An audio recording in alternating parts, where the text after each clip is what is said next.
Hi, job seekers. Welcome back to Let's Hear It from a career podcast powered by My Job Factory, where we bring forward impactful voices from the world of leadership and HR to guide, inspire, and empower today's job seekers. But before we jump into today's incredible conversation with an incredible guest, let me ask you three questions. Ever felt invisible after sending out dozens of resumes and hearing back nothing? Does rejection after rejection make you question your own worth? And in today's competitive job market, do you wonder what it really takes to stand out? If these questions are giving you sleepless nights, then you are watching the right podcast, because joining with us today is one Mrs. Valerie Martinelli, all the way from United States, and is one of the most respected career coaches and leadership experts. She has worked with professionals across industries, helping overcome rejection, build confidence, and land careers they once thought were impossible. What I admire most about Valerie is that she doesn't just talk about resumes and interviews. She understands the emotions, fears, and struggles every job seeker goes through, whether it is in the US, India, or anywhere in the world. So, without wasting a single second, let's hear it from the horse's mouth. Let's hear it from Valerie Martinelli. Valerie, madam, we are thrilled to have you here today. Welcome to the show.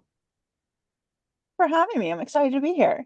Yeah. So as I said, without wasting a single second, let me quickly come to the first question. Sure. Valerie, madam, what key? I mean, this is the first question on something very basic, and that is something on resumes. So, what are the key qualities make a resume stand out? To hiring managers today, especially for middle to senior level roles where leadership, impact, and strategy matter most. The things that they're looking for really are, a competitive and compelling resume, right? So they want the competitive and compelling leadership brand.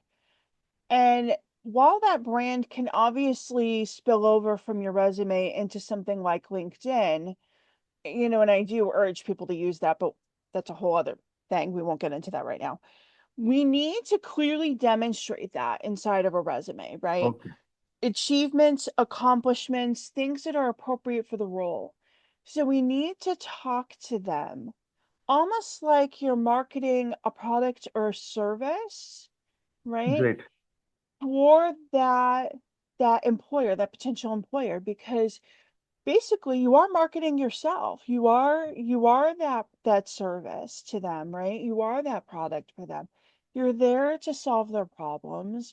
You're there to do something for them, Mhm. right? So you have to demonstrate that you are the answer. You're their solution, right? So it's Correct. almost like writing a sales letter, something for sales, right? And saying, okay, we want this audience to buy this. So you have to know what the buyer is buying.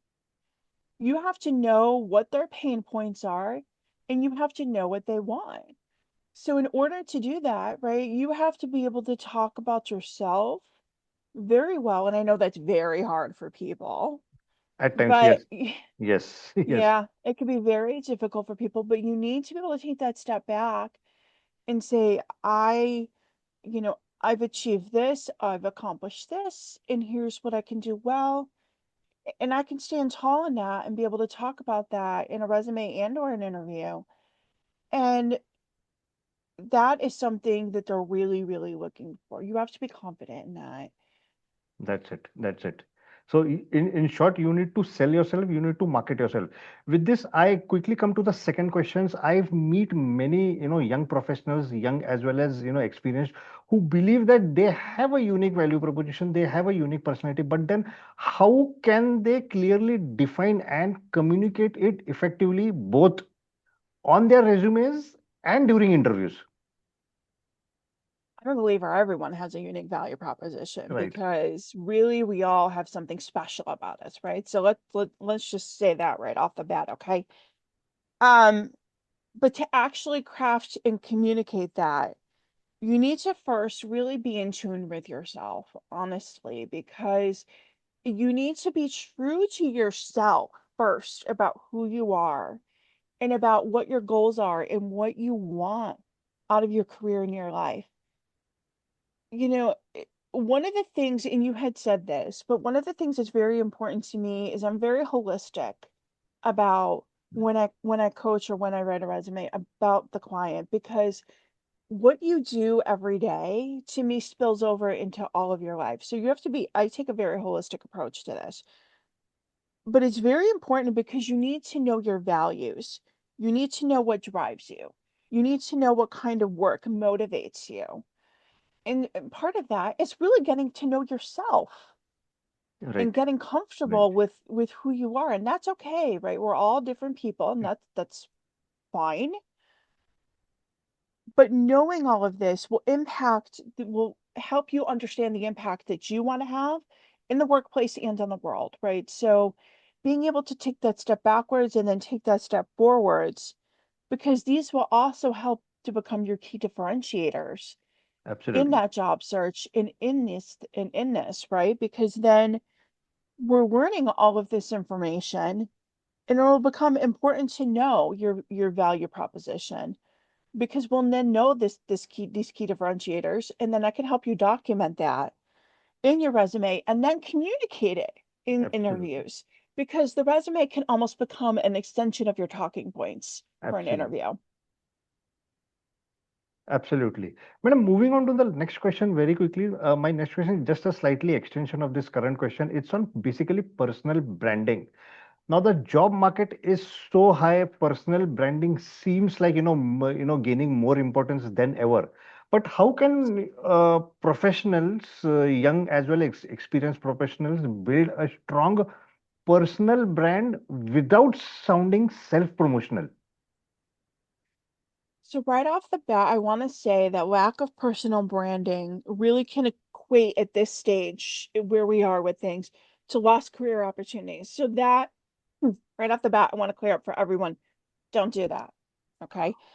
Um, especially if you're looking for a leadership type of role, or you're looking to eventually look for a leadership type of role, because you can use this really to help, I don't want to say advance yourself, right? But building that brand is almost like building serendipity for yourself, because you Right. can continue to network, you can continue to do all kinds of things, right? But some of these roles, as we all know, require higher levels of visibility. So you have to be comfortable with that.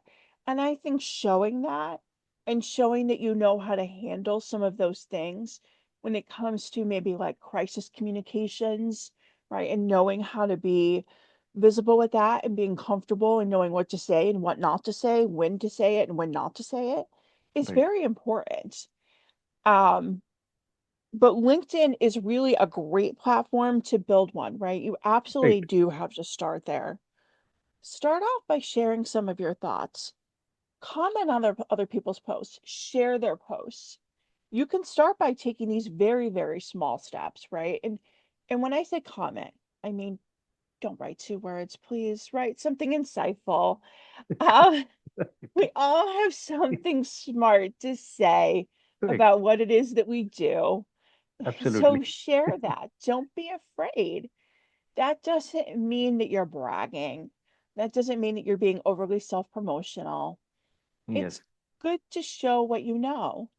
Yes. And then there's other ways too. There's you can start a newsletter on the platform now. Write an Great. article. Yes. Such a beautiful piece of advice. With this, madam, quickly move on to the next question. There are some common mistakes, or there are some common job search myths, that many professionals still fall for. So, how can they avoid them? What's your take on that? So one of the big ones that I still see that people will make, um, there's no hidden job market. That's one that drives me up a wall and down the wall and back up the wall and down the wall. People will talk about a hidden job market, and I don't know if you see that in India, but people definitely do it here in the United States. Um, that's really a big myth. Another one that really I think people we need to address head on is AI. I Okay. Yes. love AI. I'm a big proponent of AI. Right. I've even trained AI in a different role, but AI, writing a resume with AI is very risky, Right. because Now there is AI to spot AI. I don't, there's new software for that. There's one problem. AI to spot AI. Great. Great. Yeah. So they're starting to be able to tell. Two, AI will write a very generic, bland resume. Very bland. It's not anything about you. It doesn't have your achievements, your accomplishments. All it is it'll take a very generic job description and put it into the resume, right? So if you are Correct. looking for, say, a networking, no, I'll say a brand strategist, right? Like it'll take that very bland job description for a brand strategist and it will create it into, something for your resume. You don't want that. Right. You want everything that you did, everything that, you're passionate about it, because that's why they want to hire you. Correct. They're Right. hiring you because you're passionate about the role. You're passionate about the organization. You're passionate about what you do. Those are the things that help set you apart too. It's Absolutely. not just about a bunch of keywords. Absolutely. And that's the mistake that people make. So we Yes. really want people Very to amazing start piece of, thinking yes. to start thinking about that, because we're losing amazing talent that way. I hate to say it. And the Yes. other thing that people are doing is AI for interviews. They're using Absolutely. AI to prep for interviews and literally reading AI generated responses in their interviews. And it no, please No, it stop. doesn't work. Right. It doesn't work. It doesn't Recruiters work. know it. No, it absolutely. They know it right off Somebody the bat. said it so right, so upfront. I am really a fan. I've become a fan of yours. But madam, going forward, when looking for a new role, now it's all about planning the job search hunt. So how can candidates prioritize their efforts across platforms like say LinkedIn or job portals or working with recruiters or even sending cold applications? So, which of these actually deserves or gets most focus? So I always tell people you have to think about, where is your ROI coming from, right? Where is your return on your investment? And investment doesn't always necessarily mean financial. Investment can always Right. mean time too, right? Because this takes a lot of focused time. So you want to think about, where's your time best spent? Cold applications, mm, job boards are a necessary evil, right? But when I say you do a cold strategy, you have to be very careful of the cold messaging that people are Right. telling people to do. Cold messaging doesn't work. Oh, I see. Um, there are coaches out there, unfortunately, that are now telling people to Right. cold message recruiters. Warm messaging, which I refer to as, you have a job in mind, you see a job that you like, say on LinkedIn, and you see who's recruiting for that role and you want to message that person. I think that's different. And I Okay. think Right. that is acceptable. But if you are just cold messaging recruiters across the platform and you have no job in mind, you don't know anything about them, they don't know anything about you, I think that is not a Not good return on your time. Find a job that you have in mind. If you want to speak with a recruiter, go ahead and try and get a hold of them through LinkedIn or through email and see if you can, make headway that way. Job boards are a necessary evil. Definitely see where you can find something there. Networking, also a necessary part of this. To me, it's not just one thing, because not just one thing will work for everyone. One thing right. can work for one Mm, person and another thing can work for another. another. So to me, Absolutely. it's a mixed strategy. You have to try a little bit of everything and see what works best for you. Absolutely. Right. Uh, Moving on to the next question very quickly is a very peculiar and a different question. I mean, does the hidden job market really exist? And if so, how many professionals, how can professionals tap into it even if they don't have a large network? You see the look on my face, right? No, it does not exist. There's My not goodness. some I mean, there are coaches hidden who are shouting on the top of their voice, there is a hidden job market, hidden job market. oh, give me a break. Give me a there's no hidden job market. My As goodness. far as you're ever going to see is a hidden job market, is maybe getting yourself through to a role if you are networking. But people should be networking anyways. Right. That should be without. I- We shouldn't have to. I mean, I hate to say that I shouldn't have to tell you to do that, Okay. but it should be once you get to a certain level in your Right. career, you should know to network to help yourself. Right. I hate to say that, but eh, it is part of helping yourself. But there's no hidden job market like you're going to find some hidden job off somewhere. Okay. If it's not open, then they're not hiring. Why are they hiring? Absolutely. Absolutely. As brutally honest or as logical as this. But then, right. I mean, yes. People But drive then themselves crazy with that. I hate to say yes. it, I but mean, such an irony. I mean, they are jobs and hidden. I mean, such an such an irony it is. Ma'am, moving on to the next question very quickly is, I see many high performing, professionals. They are actually struggling silently because of layoffs or demotions or even job gaps. So, how should one reframe and position this, without any shame or without any hesitation? so one of the first things that I want to say is a layoff is not a sign of shame. A layoff Okay. is 100% about money. I hate to say it, but it is about corporate greed. It is about a need to downsize or a company that's not Got doing well absolutely. financially. They've been hit by hard times, something like that, right? It is not about you, your work Absolutely. ethic, your ability to get your job done. It's sad that it happens to really good people, but Absolutely. it does.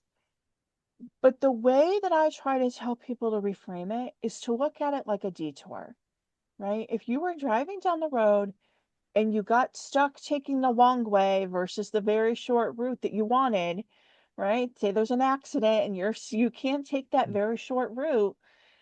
Now you're taking a very long way. Right. That scenic route may be a good thing for you because maybe you are going to learn things along that scenic route.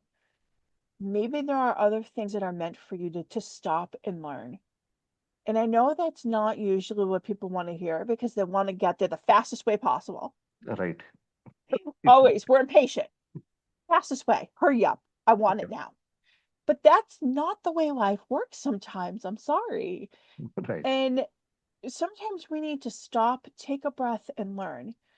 Maybe there's something along that way that wasn't meant for us. Maybe Wow. we are being Wow. detoured to save us. You Absolutely. don't know. Such a Maybe unique there's angle. something that would have Mhm. possibly happened to us along that way. We have to stop, take a breath, and think. Maybe there's something that we'll learn about ourselves. And I know that's not always what people want to hear, but I Right. really think reframing it into maybe, and this may sound hokey to people, and I'm sorry if it does, but God kind of saved us a little bit from something. Maybe we're being rerouted to learn a little bit of something. Then, Mhm. we can kind of stop and take a breath and think there's something else here that's meant for me. But Right. what is it? Mhm. I can put my mind into that, right? And open myself up to new opportunities and open myself up to those possibilities. And I think it's opening yourself up to those things is where you're going to learn and grow the most. Right. Absolutely. What a unique angle, and such a spiritual angle also at the same time. With this, there is one more question, attached to this also. There are some, I meet many, job seekers who have got jobs, but they somehow have not able to crack, or they are not able to get the salary which they were expecting. So, what are the most common mistakes in salary negotiation you wish job seekers, should stop making it? So there's always a few, right? But one of them that I see people do, unfortunately, is asking too early and too soon, Right. right? They don't understand how to time it out. One thing about salary negotiation is that it's very strategic conversation. It's a very strategic skill. And when I say strategic, I also mean the timing of that, right? Because Absolutely. you can get an offer rescinded if you ask too fast too soon. I always tell people you want it in writing. If you do not have it in writing and ask too soon, too early, too fast, and try to do it all verbally, someone can turn around and say, "We didn't have that conversation. Oh, I didn't say that. That's not what I said. Oh, that's not what I meant when I said that." Okay. And you don't want that. You want it all laid out. And also, I think there's an extreme benefit to that because now you can think about it in terms of total compensation and not just here's my annual salary, right? When you have everything all laid out, you can see your PTO, you can see all your benefits, and you can think about it in terms of total compensation. This is supposed to be a win-win conversation. Correct. This isn't just, oh, this is for me, right? Yes, it is for you, but it's also for them. And if we don't frame it in terms of a win-win, more than likely you're going to get a no. I hate to say it, right? But if we can look at it in terms of the total compensation, then we can think more about it in terms of, well, also what's in it for them and what's in it for me. Because if they can see the benefit for them, they're more likely to be able to say, yes, Yes. okay, then, yes, we can do that. Because this isn't about you working more and doing more and things like that. This is about you bringing a higher level of yourself. Well, And when they see that, then they should be more likely to want to say, yes, this is why we want to pay you X amount more because you are worth that value. absolutely. You need to prove your worth. Next question is on basically women leadership. So, what's your take on that? Especially for women aspiring to be leadership or already into leadership roles. So what's the biggest internal barrier? They must overcome. Overcoming self doubt. And a lot of that is rooted in internalized beliefs about their worth, their authority, and belonging. And a lot of that is Right. because we've been told that we can't do it. We haven't been shown that we can do it, and a lot of that is we need to be able to see it to believe it. And we need to keep role modeling that for women, right? And the more we can do that, the more then we can start internalizing for ourselves, hey, wait a minute, no, I can do that. I'm worth that. And the self-doubt can hopefully start melting away a little more, and we can start having more of the conversations, right? Yes, we need to put more women forward, but we need to also start seeing more of it. So it's kind of Absolutely. a double-edged sword, if you know what I mean. Absolutely. Such a unique take. Coming back to the current job scenario market. So, what do you suggest on the mindsets? What is that mindset shift separates those who grow rapidly in their careers and those who stagnate? So those who stagnate to me are ones who tend to get stuck a little bit. Okay. Um, the ones who grow rapidly are the ones who are always hungry. They want more. They're not satisfied with themselves. They have more of a growth oriented mindset. They reach one level and then they say, great, this is so exciting. Now, what does it take for me to get to the next? And they want to just keep going and You have going answered and it. going. Yeah, You have right. answered it. Yeah. And you almost can't stop them, right? And it's very cool to see. I've had a few clients like that. It's very cool to see. But some of the other ones stagnate because they just get very comfortable. I hate to say it, get comfortable. Right. And they don't challenge themselves as much. And Hmm. that's okay. But, if you're saying to yourself, why am I so stagnant in this role? Please think to yourself, what, Right. how often have I challenged myself? Right. Absolutely. You have answered it in the best way. So, Valerie, madam, with this we come to the second section, which I call it as rapid fire, wherein I expect you to answer either in one word or in one short sentence, as short as Boy, possible, or I leave it up to you. You can be humorous or as exciting as possible. My first question to you goes to you right away. One word that describes today's job market. hectic, Yes, no wonder. What's the biggest mistake job seekers make on LinkedIn? not engaging, Absolutely. Resume or networking? What's more powerful? networking. Great. One book every job seeker should read. Ooh, now you got me. Oh my goodness. Uh, AI in hiring, is it a threat or opportunity? I think it could be an opportunity if we do it right. Right, absolutely. One interview question candidate should always be ready with. Tell me about yourself. Amazing, that's it. You can't get away from that one. Yes. And Valerie ma'am, if you weren't a career coach, what you would be doing now? Ooh, there's another one. I think that I would either be in HR or I would really be an AI trainer. Great, I'm very interested in that. great. That's it. That's it. Last rapid fire question is one piece of advice you would like to give to a 21 year old job seeker. Don't give up. Amazing, amazing. So, with this, Valerie ma'am, thank you so much for your brutally honest and deeply insightful conversation. You have not only given our listeners clarity, but also reminded them that behind every job title is a person and behind every resume is a story. So, viewers, if today's episode made you think, smile, or gave you clarity, please follow, like, share, and most importantly, subscribe to our channel to stay updated. Thanks once again for tuning in. My name is Ajay Lankar. I am the founder of Mito Factory. And until next time, keep learning, keep growing, keep sharing, and keep showing up. Please take care. See you soon in the next episode of Let's Hear It From. Bye.